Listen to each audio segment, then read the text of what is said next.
Finally বিয়ে করে নিল সাকিব সিদ্দিক ও আরোহী মিম। একটি গোপন তথ্যে জানা যায় সাকিব সিদ্দিক ও আরোহী মিম কাজী অফিসে গিয়ে বিয়ে করে নিয়েছেন এবং এই বিষয়টি যখন বর্তমানে সোশ্যাল মিডিয়াতে ভাইরাল হয়ে যায় তখন সাংবাদিকরা সাকিব সিদ্দিককে জিজ্ঞাসা করেন যে আপনার তো বর্তমানে সোশ্যাল মিডিয়াতে অনেক ফ্যান ফলোয়ার রয়েছে, সেই সাথে আরোহী মিমও একজন সেলিব্রিটি, তো আপনাদের বিয়ে তো দুমদাম করে হওয়ার কথা, আপনারা কেন হঠাৎ এভাবে গোপনে বিয়ে করে নিয়েছেন?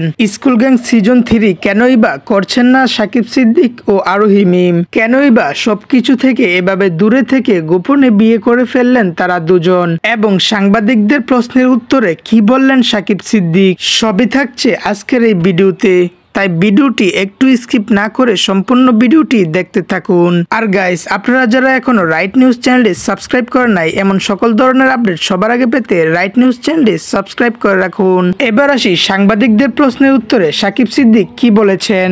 সাংবাদিকদের প্রশ্নের উত্তরে সাকিব সিদ্দিক বলেন, দেখেন, একজন আরেকজনের সাথে সম্পর্কে কেন জড়ায়, একজন আরেকজনের সাথে কেন রিলেশন করে, উদ্দেশ্য যদি সঠিক হয় তাহলে একজন আরেকজনের পাশে সারা জীবন থাকার জন্যই হয়তো ভালোবাসে।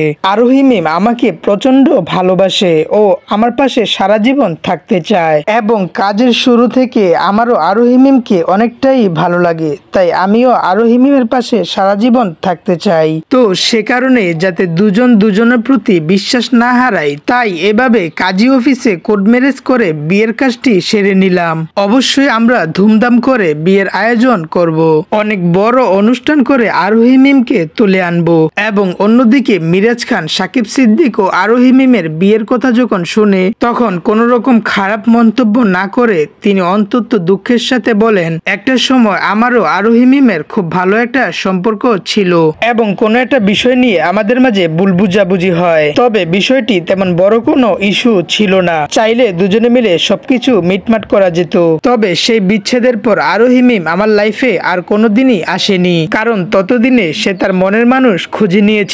তবে আমি আর কি বলবো, সেই থেকে আমি আমার মতোই রয়ে গেলাম। সবশেষে সেও মানুষ, আমিও মানুষ, তারও মন আছে, আমারও মন আছে।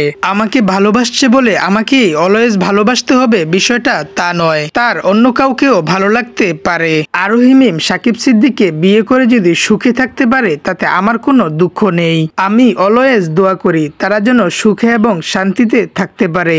এবং আরেকটি বিষয় হচ্ছে যে আমার ও সাকিব সিদ্দিকের একটা সময় খুব ভালো একটা ফ্রেন্ডশিপ ছিল, বর্তমানে আমাদের মাঝে কোনো সম্পর্কই নেই। আমাদের মাঝে এত দূরত্ব শুধুমাত্র একজনকে ঘিরে, সেটা হচ্ছে যে আরোহী মিম। এবং আমি চাই সবকিছু ঠিক থাকলে আমরা আবারও একসাথে কাজে ফিরবো ইনশাআল্লাহ। আজকের ভিডিওটি এই পর্যন্তই। আপনাদের মন্তব্য অবশ্যই কমেন্ট বক্সে জানিয়ে যাবেন।